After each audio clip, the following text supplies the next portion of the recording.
কাঁদি চোখের জলে দুটি নয়ন ভরে, তোমায় দিইনি কেন আমার সকল শূন্য ভরে। নমস্কার।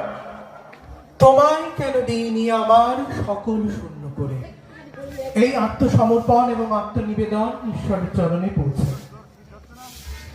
সত্যি পাশে বসে কবিতা শুনে যে কবিতাকে ভালোবাসা যায়, এই দাদাকে না দেখলে বোধহয় বোঝা যেত না। উনি কবিতা শুনতে শুনতে মানে কবিতাকে ভালোবেসে ফেলেছেন। মনে হলে মঞ্চে উঠে দুটো কথা হলেও তো বলা যায়। তো যাই হোক, আমি ওনাকে এই মুহূর্তে বের করে দিলাম। দেখে দেখে বললেন এতটুকুও তার প্রস্তুতি ছিল না, প্রস্তুতি ছাড়া। খুব ভালো লাগলো।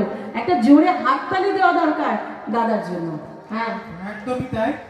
অন্তর মম বিকশিত করো অন্তরতর হে, নির্মল করো উদ্ধত করো জাগ্রত করো হে। দেখেছি তোমার নামে সবার প্রথমে, শ্রাবণে ধানের শীষে দুধটুকু জমে। তোমারই তো নামে বৈশাখে আখের খেতে যত মধু নামে, তবুও হাজার হাতে হাওয়া দেয় ডাক। কোথায় মাটির স্বপ্নে শিলীভূত, তুমি তো বনস্পতি।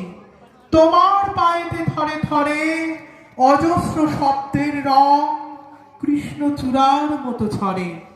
তুমি এক অবাক মৌচাক, কথাগুলো চারপাশে ঘুরে যেন গুনগুন সুর এক ঝাঁক। তোমার ছন্দের নদী জমা হতো যদি, পৃথিবীতে হতো মহাসমুদ্র বলয়। ঝুরঝুরে গানের মাটি জমে জমে হতো আর